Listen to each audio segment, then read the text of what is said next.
이번엔 반드시 한국을 무릎 꿇게 하겠다. 트럼프 대통령은 자신만만했습니다. 늘 그래왔대. 압도적인 압박과 심리전으로 상대는 결국 굴복할 거라 믿었죠. 그 무기는 단순했습니다. 주한미군 철수. 70년 동안 그 나라를 올가매던 네 글자. 그 말만 나오면 언제나 고개를 숙일 수밖에 없었던 나라. 하지만 이번엔 달랐습니다. 그들은 두려워하지 않았고 오히려 먼저 그 저주를 스스로 깨뜨렸습니다. 그리고 강대국들은 묻습니다. 작은 나라가 어떻게 제국의 협박을 무너뜨릴 수 있었을까? 그 힘은 어디서 나온 것일까? 세계 최강국의 오만을 무너뜨린 나라. 그 나라는 바로 대한민국입니다. 지금부터 그 놀라운 현장 속으로 들어가 보시죠. 미국에서 날아온 충격적인 이야기. 바로 시작합니다. 그리고 지금 어디에서 시청하고 계신지 댓글로 남겨주세요. 여러분의 이야기도 듣고 싶습니다. 그 전에 잠깐 1초 만에 누를 수 있는 좋아요 버튼을 꾹 눌러주시면 영상 제작에 큰 힘이 됩니다. 그럼 바로 사연 시작하겠습니다. 제 책상 위엔 늘 같은 문장이 있었어요. 한국은 미군 없이 생존 불가능하다. 오랫동안 그 문장을 의심 없이 복사했죠. 그게 상식이었으니까요. 그런데 어느 날 외교 전문지에서 충격적인 칼럼을 읽었습니다. 주한미군이 떠나도 한국은 끄떡없다. 처음엔 웃어넘겼어요. 말도 안 되는 소리라고요. 하지만 근거가 구체적일수록 제 얼굴이 굳어갔습니다. 그 순간 깨달았죠. 내가 오랫동안 믿어온 신념이 무너질 수도 있다는 걸 말입니다. 안녕하세요. 저는 마이클 앤더슨입니다. 국방부 자문위원으로 오랫동안 일했고 지금은 워싱턴 싱크탱크에서 한미동맹을 연구하고 있습니다. 워싱턴 중심가에 있는 제 사무실은 언제나 회색빛이었어요. 창밖으론 포토맥 강이 흐르고 국방부 청사가 보였죠. 그 풍경만큼이나 제 일상도 변함없이 반복됐습니다. 매일 아침 8시에 출근해서 커피를 마시고 보고서를 펼쳤어요. 그리고 늘 같은 문장을 타이핑했습니다. 한국의 안보는 주한미군 주둔에 전적으로 의존하고 있다. 20여 년간 그 문장을 수백 번도 넘게 썼을 겁니다. 의심할 이유가 없었어요. 한국전쟁 이후 70년이 넘는 세월 동안 미군이 한반도를 지켜왔으니까요. 북한이라는 위협이 존재하는 한 한국은 우리 없이 버틸 수 없다는 게 워싱턴의 절대 공식이었습니다. 동료들도 마찬가지였죠. 점심시간에 모이면 누군가 농담처럼 말하곤 했어요. 한국에서 미군 빠지면 바로 끝이라고요. 모두가 고개를 끄덕이며 웃었습니다. 그런데 그날 오후였어요. 제 책상 위엔 늘 쌓여있는 외교 전문지 더미가 있었습니다. 대부분 훑어보고 버리는 것들이었죠. 그런데 한 칼럼의 제목이 눈에 들어왔어요. 주한미군 철수, 시나리오, 한국은 정말 무너질까? 처음엔 또 어떤 학자의 허황된 주장이겠거니 싶었습니다. 하지만 첫 문단을 읽는 순간 제 손이 멈췄어요. 그 칼럼은 이렇게 시작했습니다. 한국의 국방비는 북한 전체 경제 규모의 거의 4배에 달한다고요.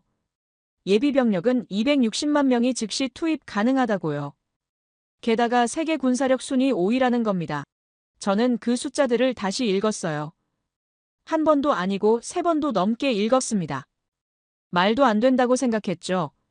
그건 제 20여 년 경력을 정면으로 부정하는 내용이었으니까요. 하지만 칼럼 작성자의 이력을 보고 더 당황했습니다.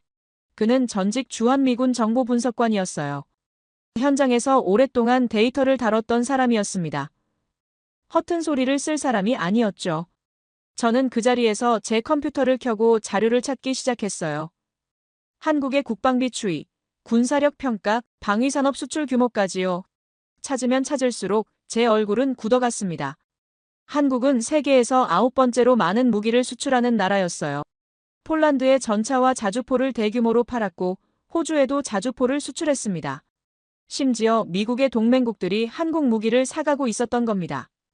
더 충격적인 건 첨단 기술이었어요. 한국은 자체 전투기 개발에 성공했고 핵추진 잠수함 기술도 확보 중이었습니다. 인공지능 기반 자율무기 체계는 이미 실전 배치 단계였죠. 저는 그 순간 소름이 돋았어요. 이건 우리가 알던 한국이 아니었습니다. 제 머릿속이 복잡해졌어요. 20여 년간 제가 써온 보고서들이 떠올랐습니다. 한국은 미군 없이 생존 불가능.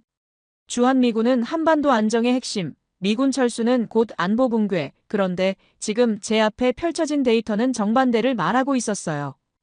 한국은 이미 스스로를 지킬 능력을 갖췄다고요. 저는 그날 밤 잠을 이루지 못했습니다. 침대에 누워서도 계속 생각했어요. 만약 그 칼럼이 맞다면 어떻게 되는 걸까요?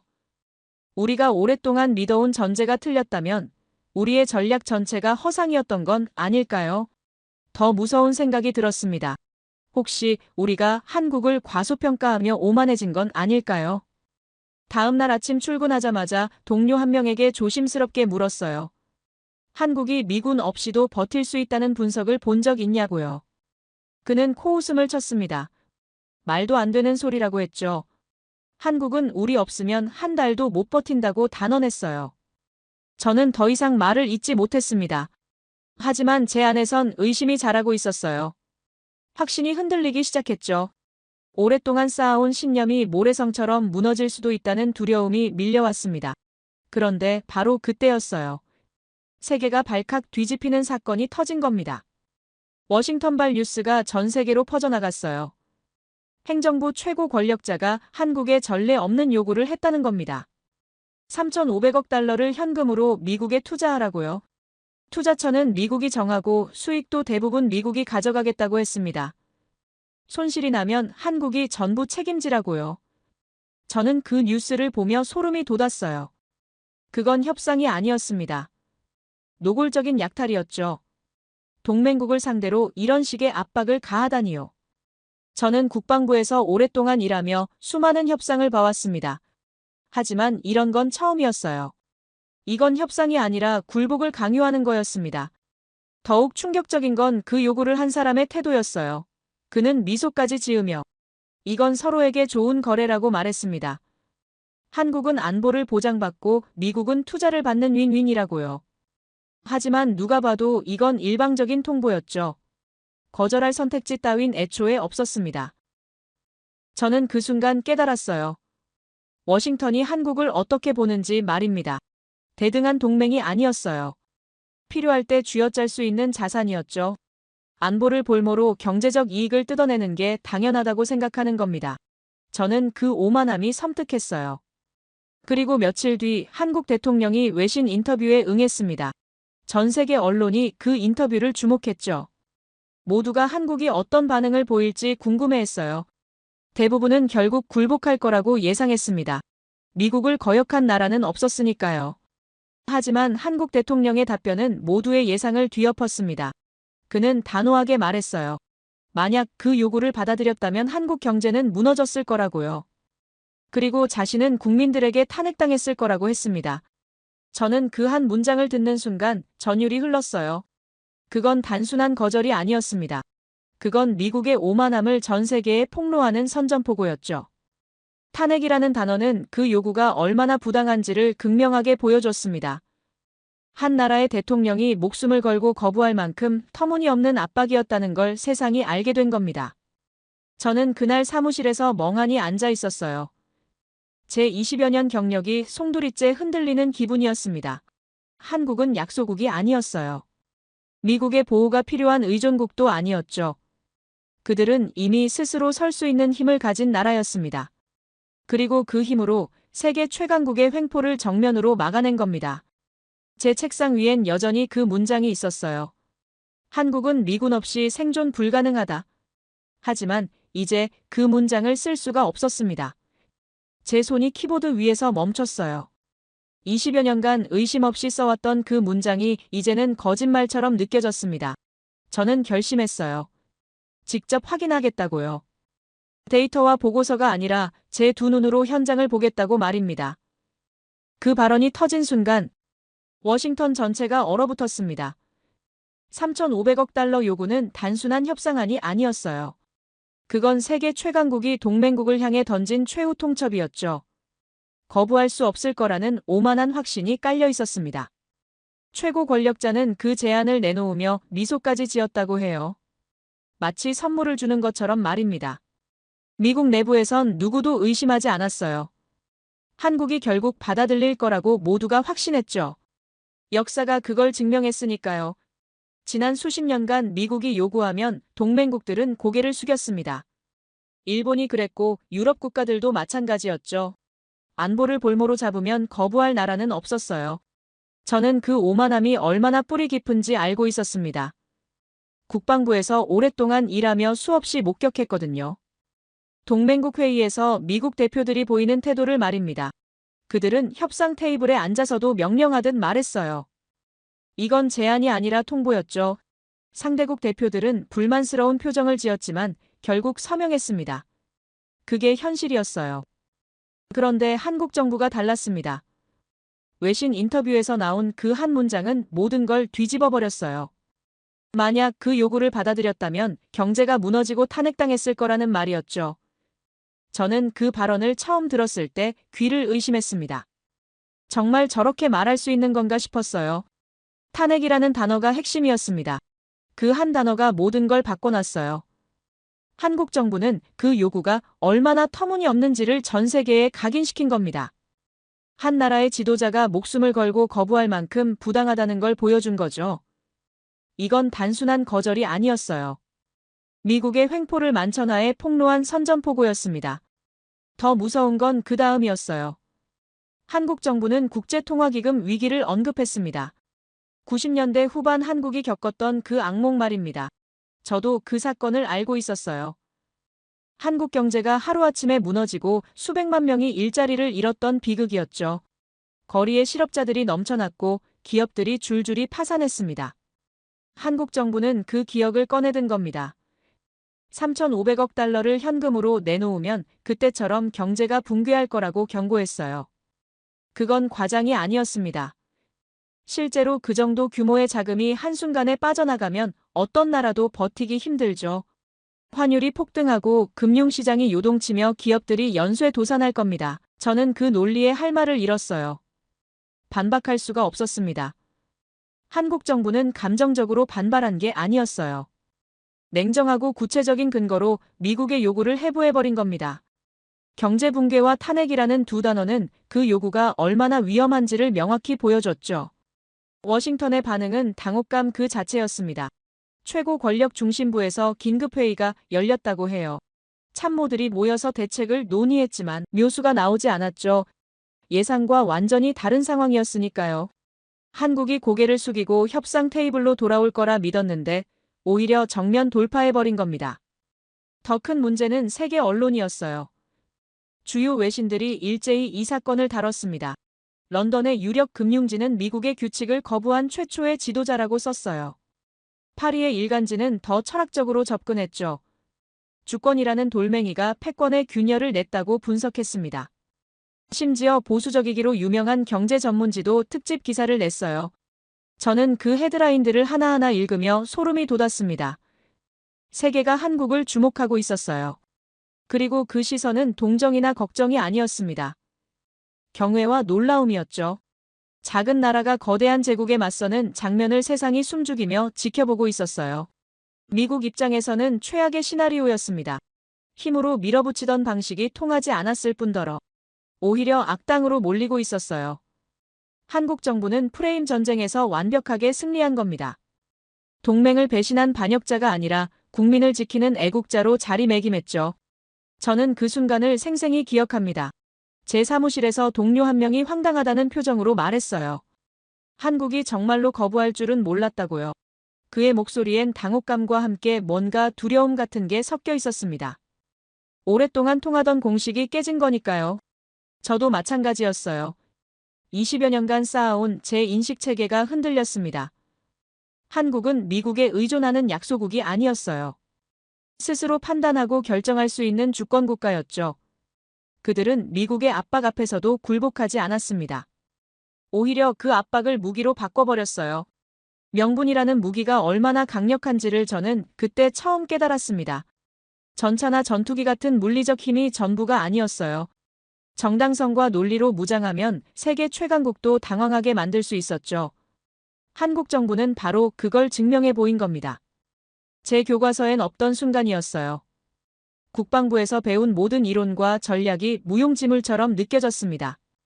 힘의 우위가 절대적이라고 믿었는데 명분 앞에서 그 힘이 무력해지는 걸 목격했으니까요. 저는 그날 밤 집에 돌아가서도 계속 생각했습니다. 한국 정부의 전략은 단순했지만 완벽했어요. 상대의 요구를 받아들였을 때 벌어질 구체적 결과를 제시한 겁니다. 경제 붕괴와 탄핵이라는 두 시나리오는 누구나 이해할 수 있는 명확한 근거였죠. 복잡한 외교 용어나 경제 이론이 필요 없었습니다. 그냥 상식적으로 판단해도 미국의 요구가 부당하다는 게 보였어요. 더 놀라운 건 타이밍이었습니다. 한국 정부는 미국이 다음 수를 두기 전에 선제 공격한 거예요. 조용히 협상 테이블에서 거부하는 게 아니라 전 세계가 보는 앞에서 폭로해버린 겁니다. 이렇게 되면 미국은 물러설 수도 없고 밀어붙이기도 어려워지죠. 진퇴양난에 빠진 겁니다. 저는 전략 연구가로서 감탄할 수밖에 없었어요. 이건 교과서에 실릴 만한 완벽한 심리전이었습니다. 약자가 강자를 상대할 때 쓸 수 있는 최선의 전략이었죠. 힘으로는 이길 수 없으니 명분으로 승부를 건 겁니다. 그리고 그 승부에서 이겼어요. 미국 내부는 혼란스러웠습니다. 어떻게 대응해야 할지 갈피를 못 잡았어요. 강경하게 나가자니 세계 여론이 나빠지고 물러서자니 체면이 깎이는 상황이었죠. 최고 권력자는 분노했다고 합니다. 자신의 제안이 공개적으로 거부당한 게 자존심 상했던 거죠. 하지만 분노한다고 해서 상황이 바뀌진 않았어요. 한국 정부는 이미 전 세계에 메시지를 전달했습니다. 우리는 부당한 요구에 굴복하지 않는다고요. 국민의 삶과 경제를 지키는 게 우선이라고요. 그 메시지는 명확했고 강력했습니다. 저는 그날 이후 한국을 다르게 보기 시작했어요. 더 이상 보호가 필요한 약소국이 아니었습니다. 스스로를 지킬 수 있을 뿐더러 불의에 맞서 싸울 용기도 가진 나라였죠. 그리고 무엇보다 똑똑했습니다. 감정이 아니라 전략으로 움직이는 나라였어요. 한국 정부의 반격이 터진 뒤 저는 이상한 걸 발견했습니다. 워싱턴 내부에서 나오는 반응이 예상과 달랐어요. 분노보다는 당황이 먼저였죠. 최고 권력 중심부에서 긴급회의가 열렸는데 참모들의 표정이 심상치 않았다고 합니다. 그들은 한 가지 문제에 부딪혔어요. 도대체 어떻게 반격해야 하는가 하는 것이었습니다. 미국이 오랫동안 써먹던 공식이 있었어요. 동맹국이 말을 안 들으면 간단했습니다. 동맹에 불복종하는 배신자라는 낙인을 찍으면 됐죠. 그러면 그 나라는 국제사회에서 고립되고 결국 무릎 꿇었습니다. 역사가 그걸 증명했어요. 수십 년간 통하던 마법 같은 공식이었죠. 그런데 한국 정부는 그 공식을 정면으로 깨부쉈습니다. 어떻게 깬 걸까요? 그들은 프레임 자체를 바꿔버린 겁니다. 미국이 만든 게임판에서 싸우길 거부하고 아예 새로운 판을 깔아버렸어요. 그 순간 저는 소름이 돋았습니다. 이건 단순한 외교 전술이 아니었어요. 완벽한 심리전이었죠. 미국의 프레임은 명확했습니다. 동맹이냐 배신이냐는 이분법이었어요. 미국의 요구를 받아들이면 충실한 동맹이고 거부하면 배신자라는 구도였죠. 이 프레임 안에선 한국이 어떤 선택을 해도 질 수밖에 없었습니다. 받아들이면 경제가 무너지고 거부하면 고립되는 게임이었어요. 하지만 한국 정부는 그 게임을 하지 않았습니다. 그들은 완전히 다른 질문을 던졌어요. 이건 동맹의 문제가 아니라 국민을 지키는 문제라고 말입니다. 한 나라의 지도자가 자국민의 삶과 경제를 지키는 게 당연한 의무 아니냐고 반문한 겁니다. 그 순간 프레임이 완전히 바뀌었어요. 저는 그 변화를 실시간으로 목격했습니다. 세계 언론의 헤드라인이 달라지기 시작했어요. 런던의 주요 금융지가 가장 먼저 반응했습니다. 그들은 미국의 규칙을 거부한 최초의 지도자라고 썼어요.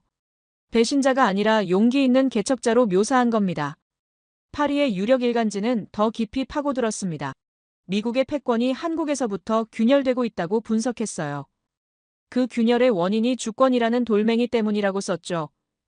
이건 단순한 외교 갈등이 아니라 세계 질서가 흔들리는 역사적 순간이라고 평가한 겁니다. 가장 놀라운 건 보수적이기로 유명한 경제 전문지의 반응이었어요. 그들은 늘 신중했고 미국 편에 서는 경향이 있었습니다. 그런데 이번엔 달랐어요. 특집 기사를 통해 한국 정부가 위험한 도박을 시작했다고 썼지만 그 도박이 성공할 가능성도 함께 다뤘습니다. 이건 미국 입장에선 최악의 시나리오였어요. 저는 그 기사들을 하나하나 읽으며 충격에 빠졌습니다. 세계가 한국을 배신자가 아니라 도전자로 보고 있었어요. 불의에 맞서는 용감한 나라로 평가하고 있었습니다. 미국이 의도한 프레임이 완전히 무너진 거죠. 오히려 미국이 탐욕스러운 제국으로 낙인 찍힐 위기에 처했어요. 프레임 전쟁이 뭔지 아십니까? 같은 사건을 어떻게 해석하느냐의 싸움입니다. 미국은 한국의 거부를 동맹 파괴로 만들고 싶었어요. 하지만 한국 정부는 그걸 국민 보호로 재정의했습니다. 그리고 세계는 한국의 프레임을 받아들였어요. 이게 얼마나 무서운 역전인지 아십니까? 저는 국방부에서 오랫동안 일하며 수많은 외교 분쟁을 봤습니다. 힘이 센 쪽이 이기는 게 당연했어요. 미국이 압박하면 상대국은 굴복했죠. 그게 현실이었습니다. 하지만 이번엔 달랐어요. 힘이 아니라 명분이 승리한 겁니다. 제 20여 년 경력이 통째로 부정당하는 기분이었어요. 한국 정부의 전략은 단순했지만 완벽했습니다. 그들은 감정적으로 반발하지 않았어요. 냉정하게 논리로 맞섰죠. 3,500억 달러를 내놓으면 경제가 무너진다는 구체적 근거를 제시했습니다. 그리고 그 결과 지도자가 탄핵당할 거라고 덧붙였어요.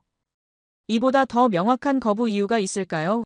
세계는 그 논리를 이해했습니다. 복잡한 외교 용어가 필요 없었어요. 누구나 알 수 있는 간단한 산술이었죠. 한 나라가 경제적 자살을 할 순 없다는 상식적 판단이었습니다. 한국 정부는 바로 그 상식에 호소한 겁니다. 미국 내부는 혼란에 빠졌어요. 최고 권력자는 분노했다고 합니다. 자신의 제안이 공개적으로 거부당한 게 자존심 상했던 거죠.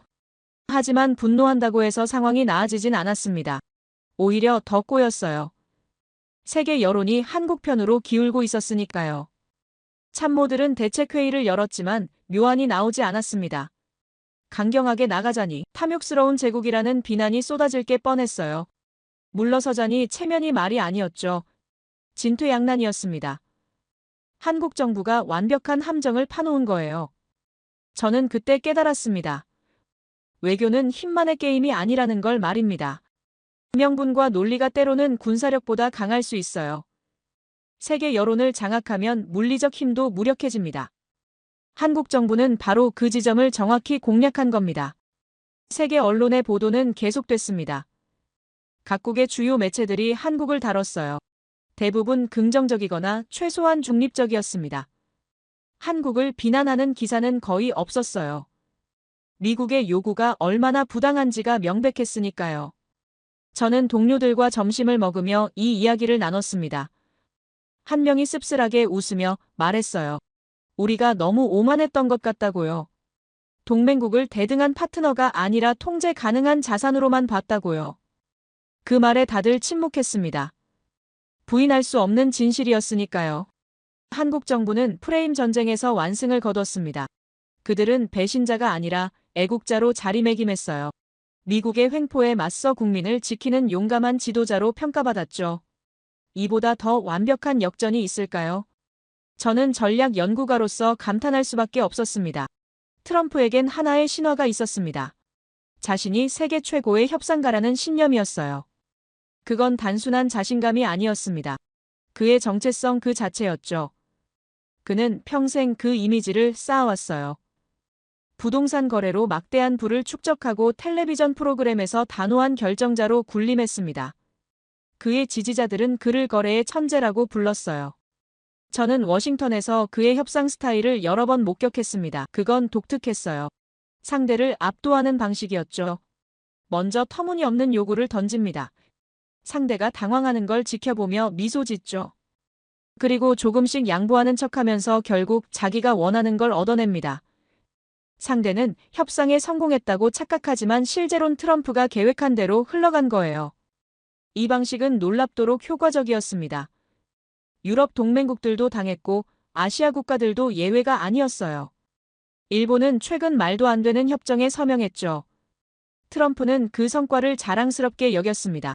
자신의 협상 능력을 다시 한번 증명했다고 믿었어요. 그래서 한국도 마찬가지일 거라고 확신했던 겁니다. 3,500억 달러 요구는 그의 전형적인 전략이었어요.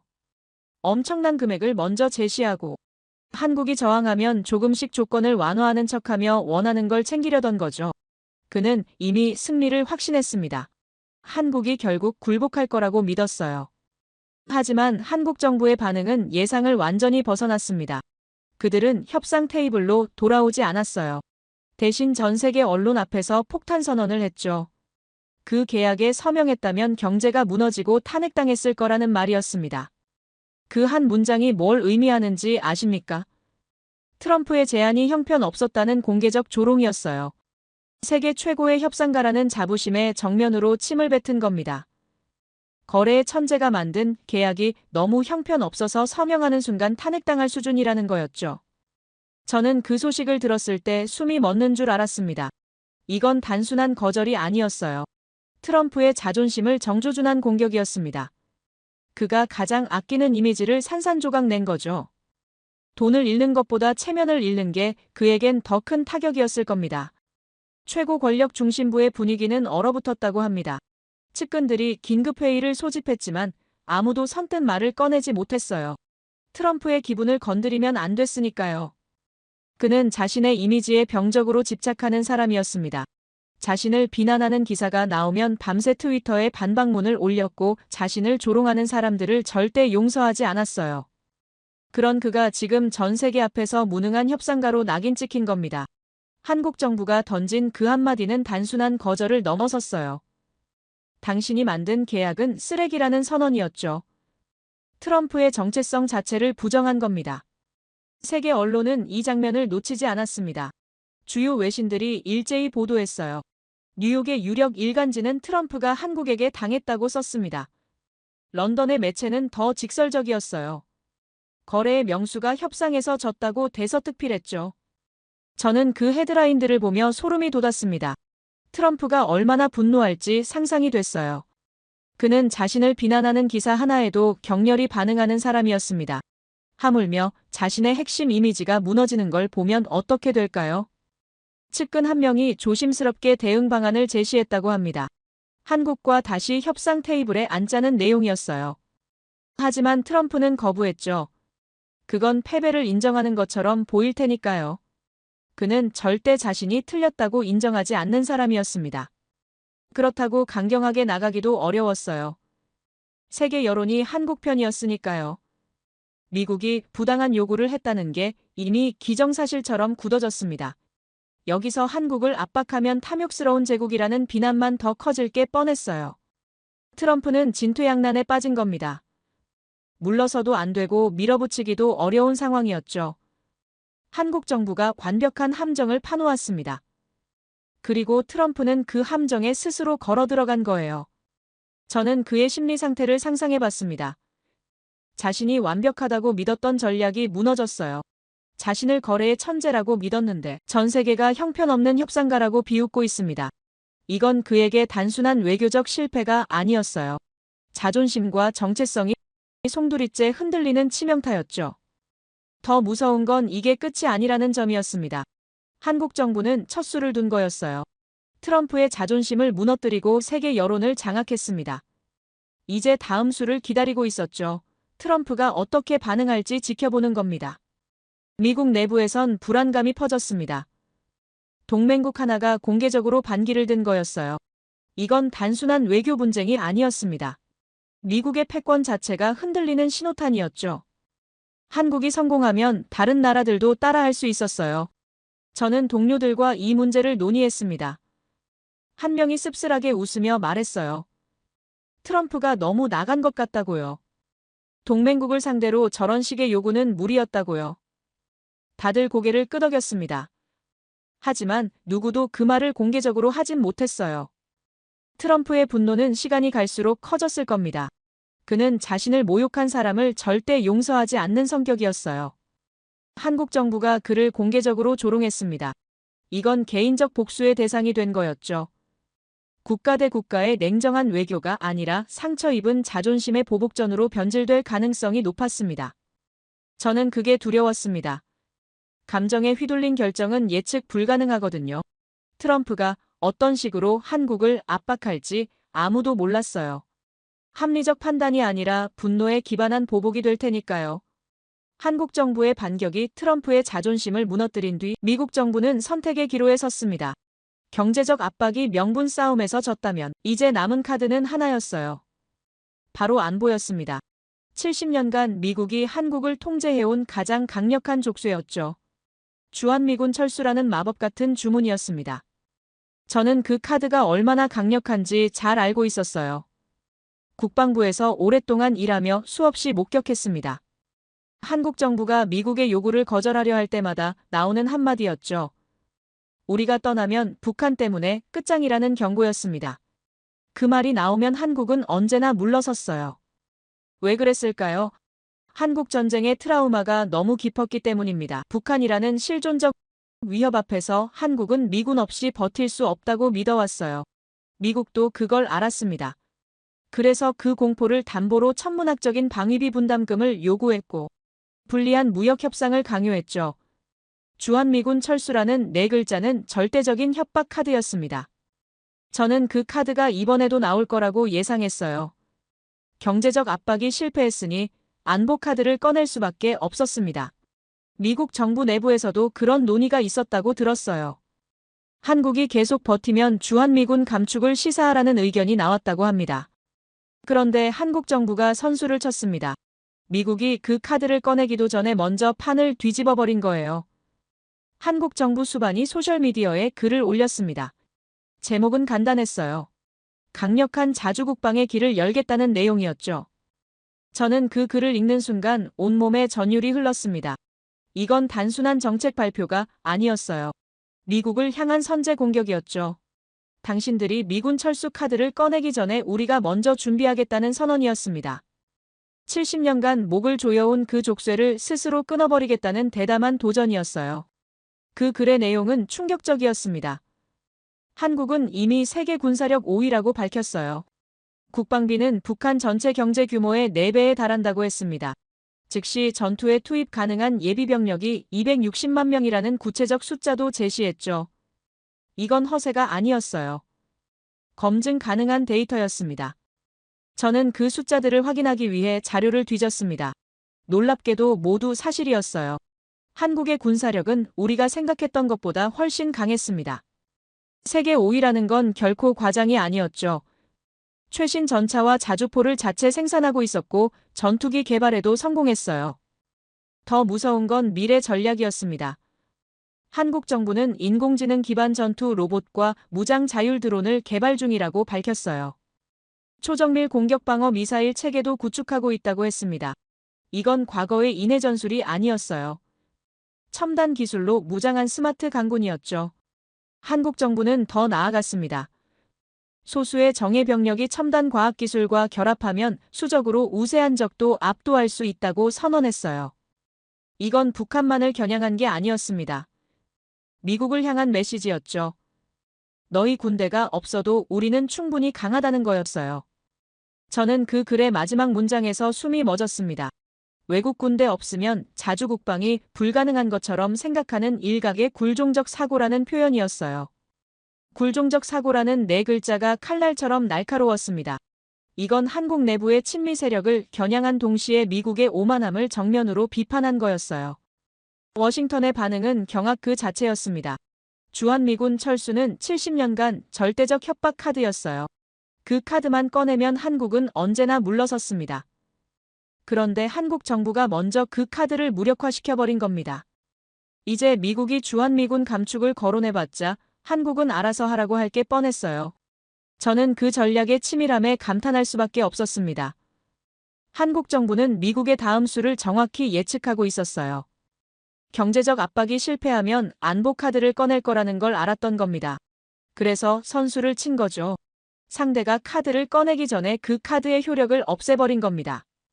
미국 정부 내부는 혼란에 빠졌습니다. 국방부의 강경파들은 즉각 대응하자고 주장했어요. 한미 연합훈련을 중단하고 첨단 무기 기술 이전을 보류하라는 의견이 나왔죠. 한국의 배신에 대가를 치르게 해야 한다는 목소리였습니다. 하지만 그건 감정적 반응에 불과했어요. 냉정하게 계산하면 미국이 더 손해였습니다. 주한미군은 한국만을 위한 게 아니었어요. 동북아시아 전체를 감시하는 전략적 거점이었죠. 중국을 견제하고 일본을 안심시키는 핵심 축이었습니다. 한국에서 철수하면 미국의 영향력이 크게 약화될 게 뻔했어요. 외교부의 온건파들은 다른 의견을 냈습니다. 대화로 풀자는 입장이었어요. 한국의 불만을 듣고 타협점을 찾자고 주장했죠. 하지만 이미 늦었습니다. 한국 정부는 협상 테이블로 돌아올 생각이 없었어요. 그들은 자주국방이라는 새로운 길을 선택한 겁니다. 저는 동료들과 이 상황을 논의했습니다. 한 명이 한숨을 쉬며 말했어요. 우리가 한국을 너무 과소평가했다고요. 70년 전 전쟁의 기억에 갇혀서 현재의 한국을 보지 못했다고요. 다들 고개를 끄덕였습니다. 우리의 오만함이 결국 이 사태를 불렀던 거죠. 한국의 군사력 데이터는 계속 쏟아졌습니다. 폴란드에 전차와 자주포를 대규모로 수출했고 호주에도 무기를 팔았어요. 세계 9번째 무기 수출국이었습니다. 미국의 동맹국들이 한국 무기를 사가고 있었던 거죠. 이건 한국의 기술력을 증명하는 명백한 증거였어요. 더 놀라운 건 핵추진 잠수함 기술이었습니다. 한국은 이미 그 기술을 확보 중이었어요. 이건 극소수 국가만 보유한 최첨단 기술이었죠. 한국이 그 수준까지 도달했다는 건 더 이상 미국의 기술 지원이 필요 없다는 의미였습니다. 저는 그때 깨달았습니다. 주한미군 철수는 70년간의 마법 같은 주문이었지만 이제 그 주문은 깨졌다는 걸 말입니다. 한국은 더 이상 미군 보호가 절실한 약소국이 아니었어요. 스스로를 지킬 수 있는 강국으로 성장한 겁니다. 한국 정부의 선언은 단순한 정책 발표가 아니었습니다. 이건 심리전이었어요. 미국의 가장 강력한 무기를 무력화시키는 완벽한 전략이었죠. 공포를 담보로 한 협박은 더 이상 통하지 않았습니다. 한국은 그 공포를 극복하고 자존감을 무기로 만들어버린 겁니다. 저는 전략가지만 저 정도라면 경의를 표할 수밖에 없었습니다. 이건 교과서에 실릴 만한 완벽한 사례였어요. 약자가 강자의 협박을 무력화하는 방법을 보여준 거죠. 데이터로 증명하고 미래 비전을 제시하며 내부의 굴종적 사고까지 비판하는 삼박자를 갖췄습니다. 미국 정부는 이제 카드가 없었습니다. 경제적 압박은 명분 싸움에서 졌고 안보 협박은 선제적으로 무력화됐어요. 남은 건 뭘까요? 저는 불안했습니다. 카드가 없는 플레이어는 예측 불가능하거든요. 어떤 수를 둘지 아무도 몰랐어요. 주한미군 기지 창고엔 골칫거리가 쌓여 있었습니다. 52만 발의 탄약이었어요. 문제는 그 상태였죠. 상당수가 오래돼서 녹슬었고 유통기한이 지난 것들도 즐비했습니다. 매년 보관 비용만 수천억 원이 들어갔어요. 처리하려면 더 큰 돈이 들었죠. 미국 정부 입장에선 골칫덩어리 그 자체였습니다. 그때 누군가 기가 막힌 아이디어를 냈다고 합니다. 한국에 팔자는 거였어요. 어차피 한국은 탄약이 필요했고 미국은 처리할 물건이 있었죠. 표면적으론 윈윈처럼 보였습니다. 하지만 실상은 달랐어요. 이건 고철 처리 비용까지 떠넘기려는 계획이었습니다. 저는 그 계획을 우연히 알게 됐습니다. 국방부 내부 문서에서 봤어요. 가격은 2조 원 상당이었는데 실제로는 2,700억 원에 제시한다는 내용이었죠. 얼핏 보면 한국이 엄청난 혜택을 받는 것처럼 보였습니다. 하지만 자세히 들여다보니 함정이 가득했어요. 그 탄약들의 실제 상태가 문제였습니다. 보고서엔 양품과 불량품이 섞여 있다고 적혀 있었어요. 비율은 명확히 나와 있지 않았죠. 하지만 창고 관리 기록을 보면 상당수가 문제가 있었습니다. 습기에 노출된 것들도 있었고 부식된 것들도 많았어요. 미국 정부의 계산은 간단했습니다. 한국이 일괄 구매하면 보관 비용이 사라지고 처리 비용도 아낄 수 있었어요. 실제론 수조 원을 절약하는 셈이었죠. 게다가 불량품 처리까지 떠넘기니 일석이조였습니다. 한국은 싼 값에 탄약을 얻었다고 좋아할 거라 예상했어요. 협상 테이블이 열렸습니다. 미국 측 대표는 자신만만했다고 합니다. 이건 거절할 수 없는 제안이라고 믿었어요.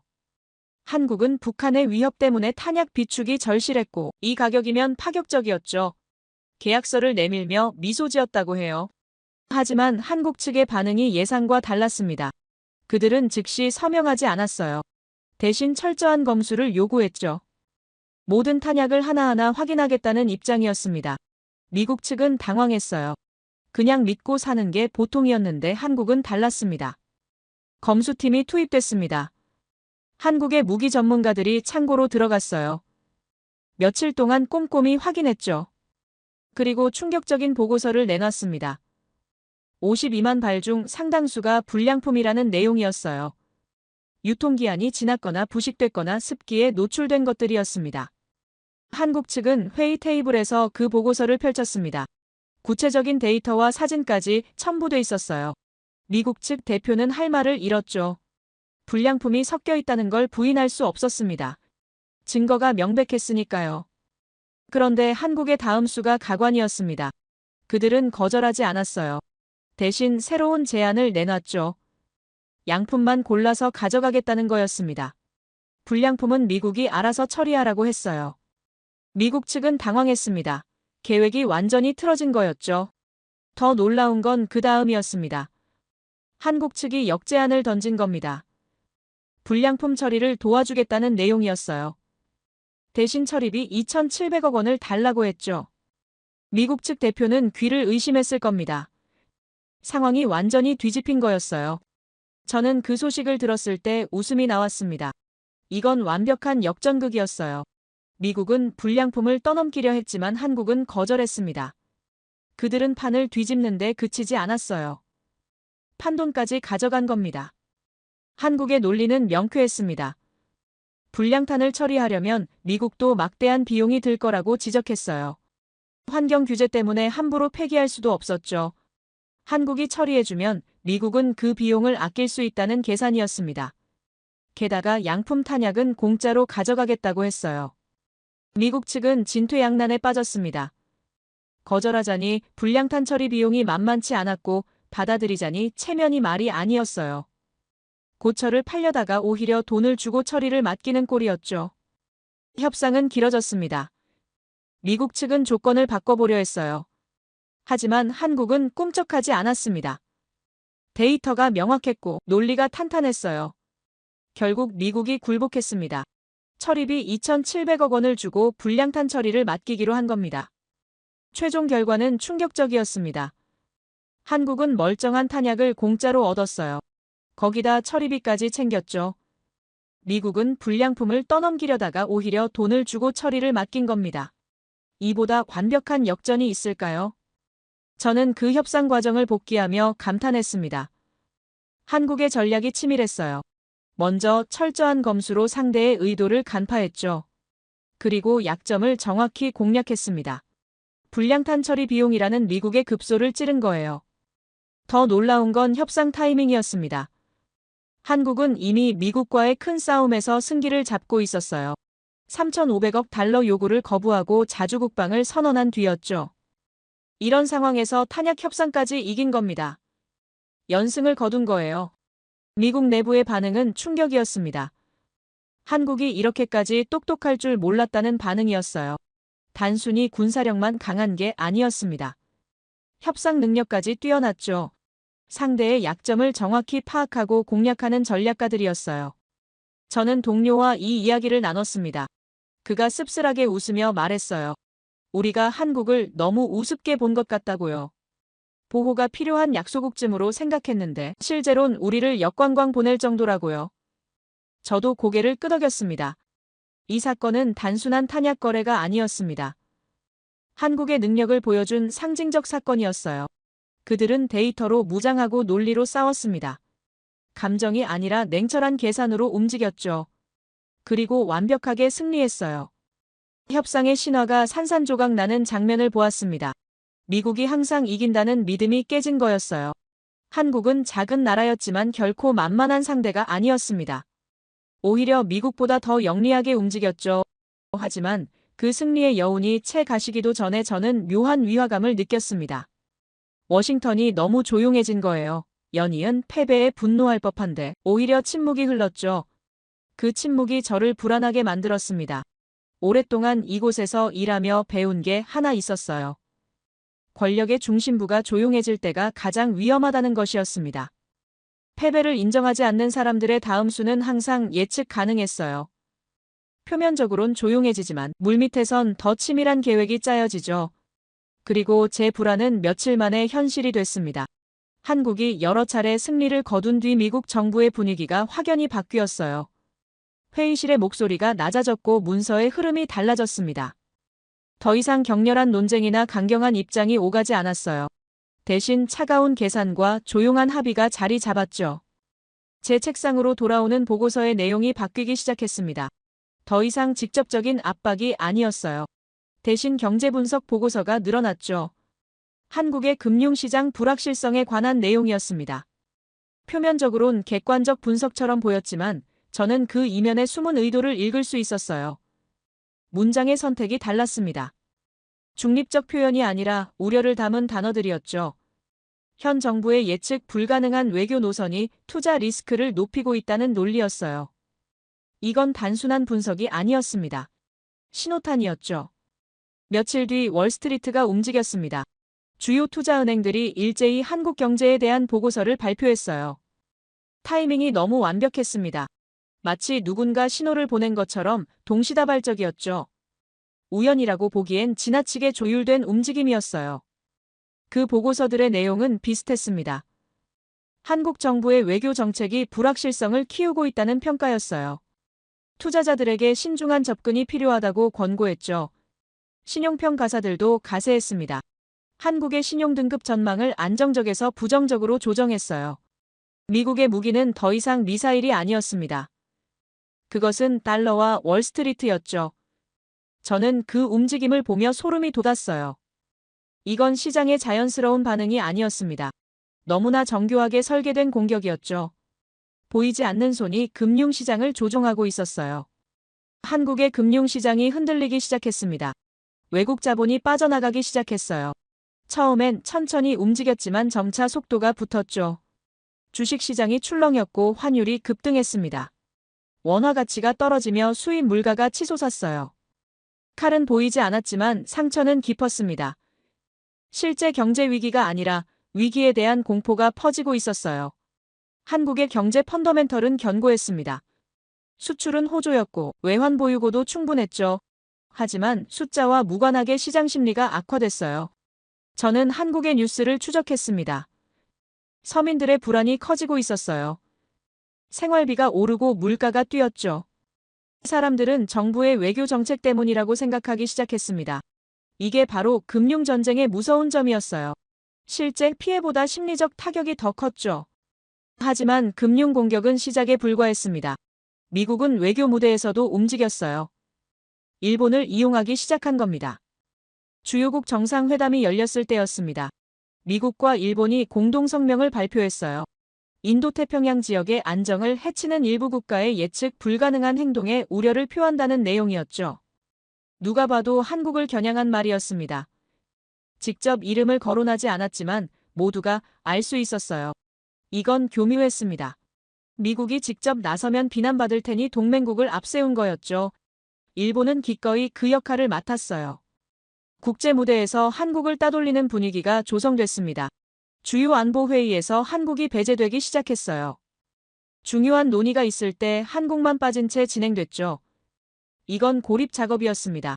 한국을 믿을 수 없는 파트너로 만들려는 시도였어요. 저는 그 장면들을 보며 불편했습니다. 한국은 정당한 권리를 주장했을 뿐인데 왕따를 당하고 있었어요. 국제사회에서 고립되는 건 경제적 타격보다 더 치명적일 수 있었죠. 무역과 안보는 모두 관계 속에서 작동하니까요. 더 교묘한 건 언론 작전이었습니다. 뉴욕의 유력 일간지가 특집 기사를 냈어요. 한국의 도박이라는 제목이었죠. 현 정부의 반미 노선이 한국을 위기로 몰아넣고 있다는 내용이었습니다. 익명의 전직 관료들이 등장해 우려를 표했어요. 그 기사는 한국 내부로 즉시 수입됐습니다. 보수 성향의 매체들이 대서특필했어요. 세계가 한국을 걱정하고 있다며 정부를 비난했죠. 야당도 가세했습니다. 무모한 외교로 나라를 고립시키고 있다고 공격했어요. 저는 그 흐름을 보며 섬뜩함을 느꼈습니다. 이게 바로 내부 분열 작전이었어요. 직접 개입하지 않고 그 나라 국민들이 스스로 정부를 불신하게 만드는 거였죠. 외부 압박보다 내부 분열이 훨씬 치명적이었습니다. 안에서부터 무너지면 아무리 강한 나라도 버티기 어려웠어요. 한국 사회에 균열이 생기기 시작했습니다. 정부를 지지하는 쪽과 비판하는 쪽이 격렬하게 충돌했어요. 우리가 국제사회에서 고립되고 있다는 불안감이 퍼졌죠. 경제가 흔들리고 외교적으로 따돌림 당하는 상황에서 국민들의 인내심도 시험받았습니다. 저는 한국의 경제 지표보다 국민들의 눈빛이 더 무서웠습니다. 숫자는 아직 버틸만 했지만 사람들의 마음이 흔들리고 있었어요. 불안과 의심이 자라고 있었죠. 이게 바로 미국이 노린 거였습니다. 직접 쓰러뜨리는 게 아니라 스스로 무너지게 만드는 거였어요. 세 가지 전쟁이 동시에 진행됐습니다. 금융시장을 흔들고 외교 무대에서 고립시키며 내부 여론을 분열시키는 총체적 공격이었어요. 이건 총성 없는 전쟁이었습니다. 눈에 보이는 폭탄이나 미사일보다 훨씬 교묘하고 치명적이었죠. 저는 그 전략의 정교함에 감탄하면서도 두려웠습니다. 미국은 패배를 인정하지 않았어요. 대신 완전히 다른 방식으로 복수하고 있었죠. 한국이 아무리 논리로 무장하고 데이터로 싸워도 이런 보이지 않는 공격은 막기 어려웠습니다. 시간이 지날수록 압박은 강해졌습니다. 금융시장은 계속 불안했고 외교적 고립은 심해졌어요. 내부 여론도 점점 더 분열됐죠. 한국 정부는 여러 전선에서 동시에 싸워야 하는 상황에 내몰렸습니다. 저는 매일 밤 뉴스를 확인하며 불안했습니다. 한국이 이 공격을 견뎌낼 수 있을까요? 아무리 강한 나라도 사방에서 동시에 압박받으면 무너질 수 있었어요. 더군다나 내부에서 균열이 생기면 더 위험했죠. 동료 한 명이 조용히 말했습니다. 이번엔 한국이 버티기 어려울 거라고요.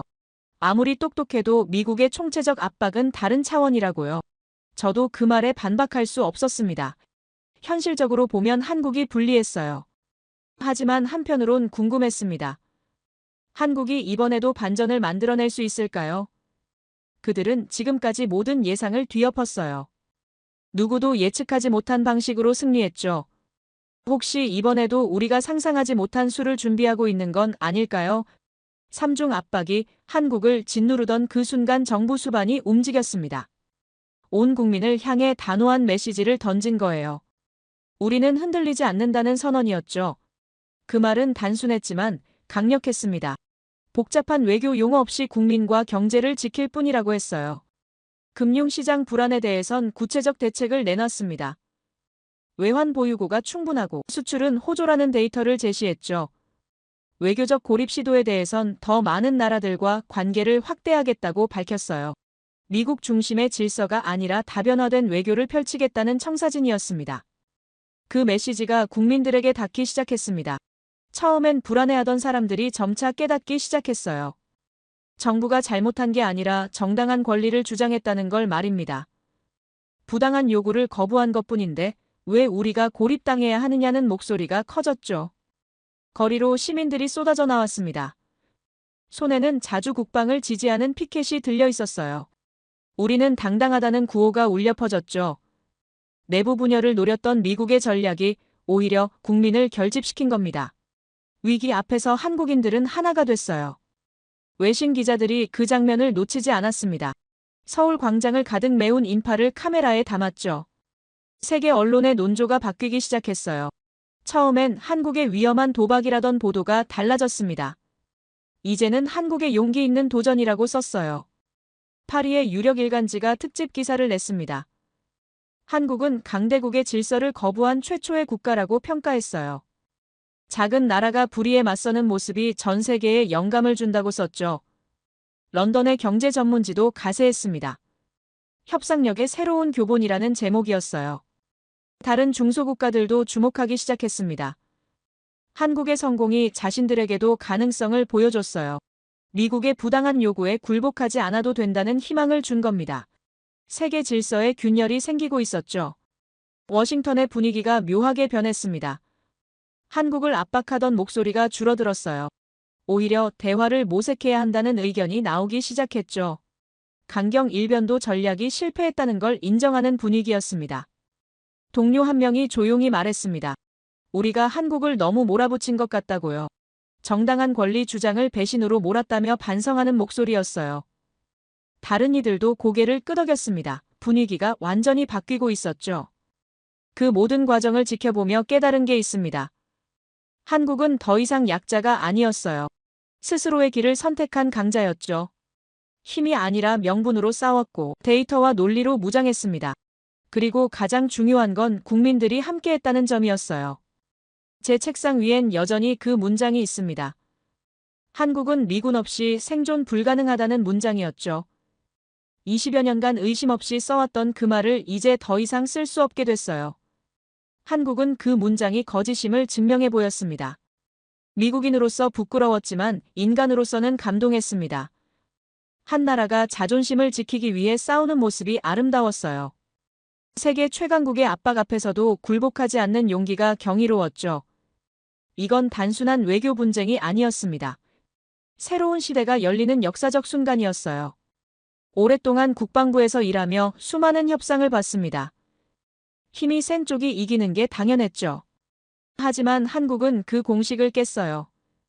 명분과 논리가 물리적 힘을 이길 수 있다는 걸 증명했습니다. 제 20여 년 경력이 송두리째 뒤집히는 경험이었어요. 한국이 보여준 건 단순한 승리가 아니었습니다. 약자가 강자와 맞서는 방법론이었어요. 데이터로 무장하고 명분을 확보하며 국민과 함께 싸우는 것. 그게 바로 한국의 전략이었죠. 이제 전 세계가 그 전략을 배우고 있습니다. 역사는 이 장면을 기록할 겁니다. 한국의 반란이자 승리로 말입니다. 작은 나라가 거대한 제국에 맞서 자존심을 지킨 순간으로요. 그리고 그 승리는 힘이 아니라 정의로 이루어졌다고 쓸 거예요. 동맹이란 뭘까요? 한쪽이 일방적으로 명령하고 다른 쪽이 복종하는 관계일까요? 아니면 서로 존중하며 대등하게 협력하는 관계일까요? 한국은 후자를 택했습니다. 그리고 그 선택이 옳았다는 걸 증명했어요. 앞으로 미국과 한국의 관계가 어떻게 될지 모릅니다. 하지만 한 가지는 분명해요. 예전처럼 일방적인 관계로는 돌아갈 수 없다는 점입니다. 한국은 이미 자신들의 힘을 증명했고 세계는 그걸 목격했어요. 이제 미국도 한국을 대등한 파트너로 인정할 수밖에 없습니다.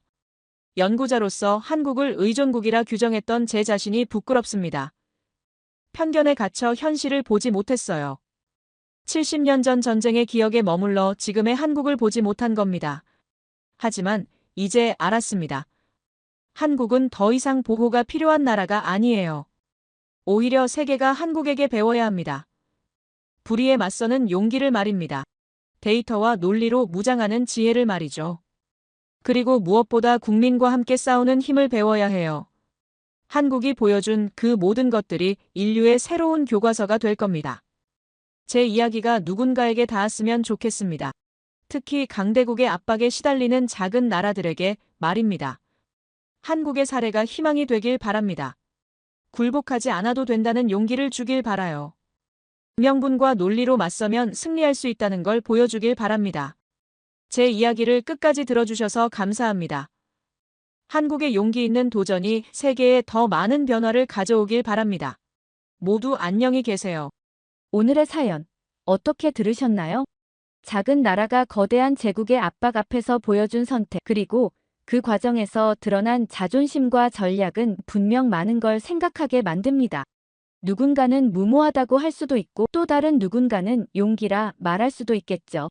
중요한 건 그 선택이 단순한 정치적 결정이 아니라 국민의 삶과 미래를 지키기 위한 몸부림이었다는 점입니다. 그리고 그 이야기는 아직 끝나지 않았습니다. 앞으로 어떤 길로 흘러갈지는 우리 모두가 지켜봐야 할 문제일 겁니다. 여러분은 어떻게 생각하시나요? 여러분의 생각을 아래 댓글에 남겨주세요. 그리고 감동적인 사연을 주변 사람들과 공유하고 함께 이야기 나눠보세요. 마지막으로 1초밖에 걸리지 않는 구독과 좋아요, 알림 설정은 영상 제작에 큰 힘이 됩니다. 지금까지 감동을 담아 여러분께 진심을 전하는 감동담기였습니다. 오늘 하루도 행복한 하루 보내세요.